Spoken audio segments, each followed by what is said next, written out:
If you've been putting off organizing stuff because you want it just right, then this video is for you. I am sharing some of my less than perfect setups and some great tips that have helped me to tone down my inner Monica Gellar and get the job done. Let's go.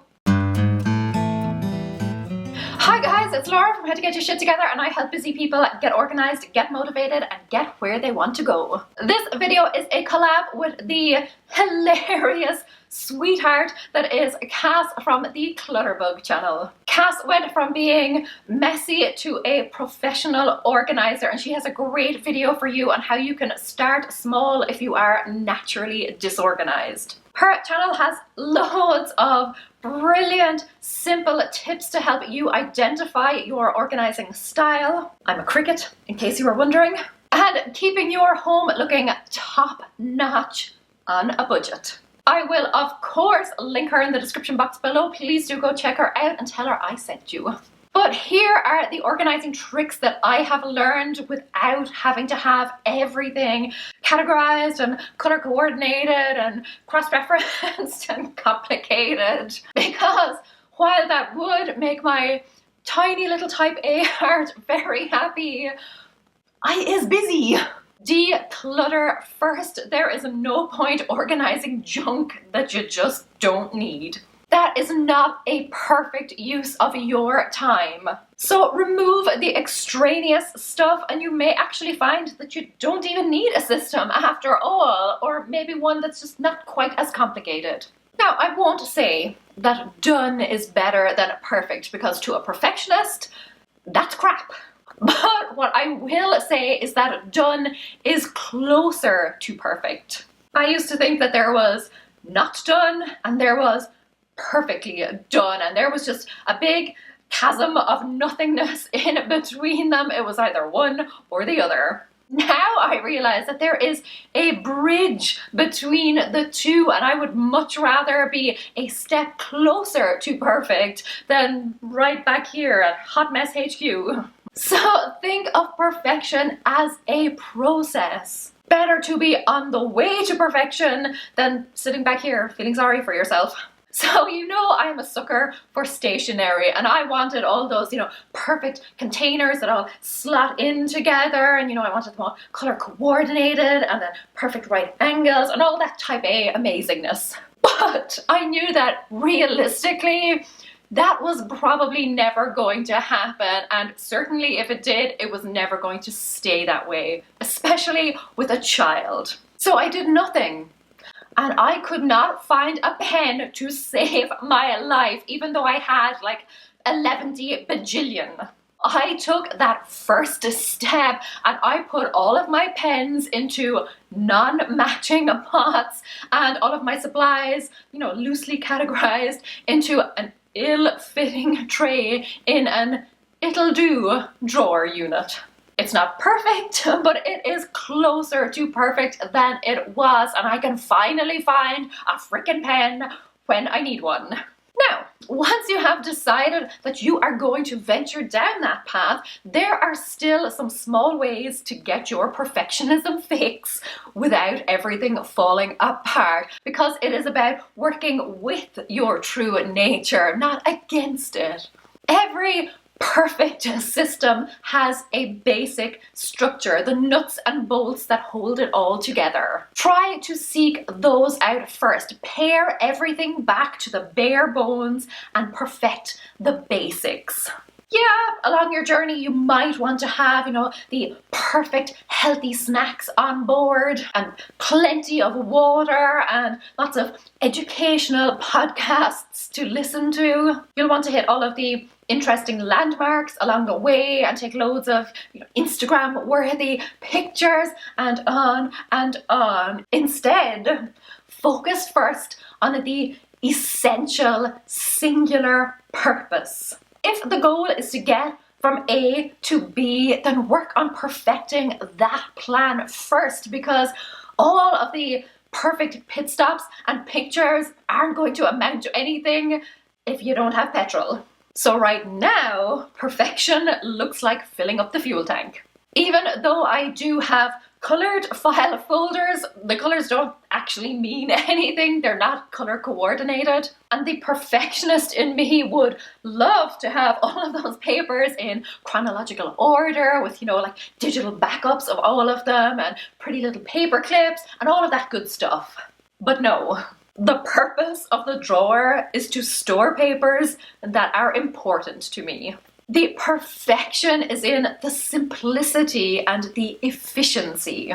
Building on that then, another concept that totally blew my mind and revolutionized the way that I do things is to think of things in terms of pass or fail. As a perfectionist, my tendency was to think that if it wasn't an A+, it was a fail. But something doesn't have to be the best to still be great. You don't have to graduate top of your class to still get the same qualification and do the same job that everyone else does. So now I ask myself, would this get a passing grade? At a basic functional level, does this do what I need it to do? Does it achieve the goal that I want? Can I find a pen for the love of... I may not consider it the perfect system, but it is perfectly passable. And from there, I can work to improve my grade. Taking those extra steps along the way, adding the bells and whistles over time. For me, I eventually used a label maker to make all of my labels look nice and uniform. That makes me happy. Then, even though nothing is actually color coordinated, I put all of the folders of the same color together and I put everything in alphabetical order. You've probably heard that saying, progress over perfection. Well, I have tweaked that a little bit and I like to say progress toward perfection. And in order to make that progress, I always try to lead with curiosity.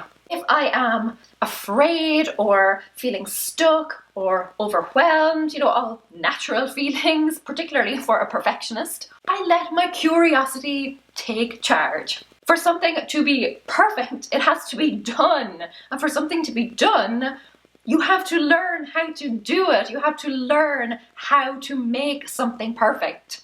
And mistakes are great teachers. If you think of your journey like a labyrinth, which the path to success often is, it is just as helpful to find the dead ends because then you can retrace your steps and find the right way through. It's better to find those dead ends, to make those mistakes rather than endlessly wander down the wrong path. Mistakes are like those little bumpers, in bowling alleys for kids, so that they're not just constantly getting a gutter ball, but instead those bumpers, those little mistakes, help guide the ball back in the right direction. Sometimes you have to find the flaws so that you can fix them. Also keep in mind that things will naturally change over time. Perfection isn't always permanent, so it's fine to figure out what works, what's perfect for now, and know that you can still change it in time. You can still tweak it and improve it as you go. When it comes to organizing all of my photos, for example, on my laptop, I want them all named and tagged and, put into folders according to date and event and all sorts of things. I want them cross-referenced. I want them, all sorts of things. I want to be able to make those coffee table photo books out of them. I want them to be searchable and edited so that they all look their best. But right now, I settle for having them all backed up. Yes, from here on out, I can try and name them and categorize them, and if someday I have the time, I can go back over all 3 zillion of them and try and categorize those. But what matters the most to me is that I have them. That is what is perfect for now. And don't be afraid to be wrong. Test things out. Make those mistakes, because what you think perfection looks like and what it actually looks like can be 2 very different things. Here's a good example. Christmas decorations. I always wanted to have them in those, fancy segmented boxes that would have a checklist on the outside that would include everything that was inside that box. Except I realized that instead of always having to read down this long list of contents to figure out what was in the box and keep that list updated every year and make sure that all the right stuff went back into the right box, it would be much quicker if I just looked inside the box. So I scrapped what I had initially thought would be the perfect type A setup. By being wrong, things turned out right. The simplest, quickest solution, just chuck all the baubles in the see-through tub, turned out to be the most perfect solution. So balance the time and energy and maybe even money that you are investing in something with the benefit that you're getting out of it. Details are all fine and dandy, but you get to a point of diminishing returns. Always remember the Pareto principle, which says that 80% of the work comes from just 20% of the effort. After that initial foundational work, you're just not getting as much bang for your buck. Sometimes going the extra mile just takes you further away from where you want to be. And containers. Containers are your friends. Boxes, baskets, tubs, crates, whatever. Collect things that are all of the same category and put them all together in a container. Doesn't matter what it looks like on the inside, particularly if it's something that you're not using regularly. Unlike with people, what matters is that it all looks perfect on the outside. Because sometimes the illusion of perfection is enough to satisfy us. But this is especially helpful if you have others in your home who are not perfectionists. They can just pile stuff in, but you get the beauty of a nice basket and the blissful ignorance of not knowing what lies within. I did this with my daughter's toys. I grouped them together and then I just threw them all in some baskets. I know she's not going to keep them all organized. She's 5, and I know I am not going to be spending my time doing it either. But I know she can just heap things in a basket and it will still look good from the outside. And I am perfectly happy with my pretend perfectionism. If you want regular advice on managing your time and your home and just generally living a simpler, happier life, be sure to subscribe to this channel. And hop on over to Cass's video where she will be showing you how to put some basic systems in place if you are very much not a perfectionist. I can't tell you how much I have appreciated your support and your kind words recently. Gur raibh míle maith agaibh. Agus feicim mé sibh go luath. Slán!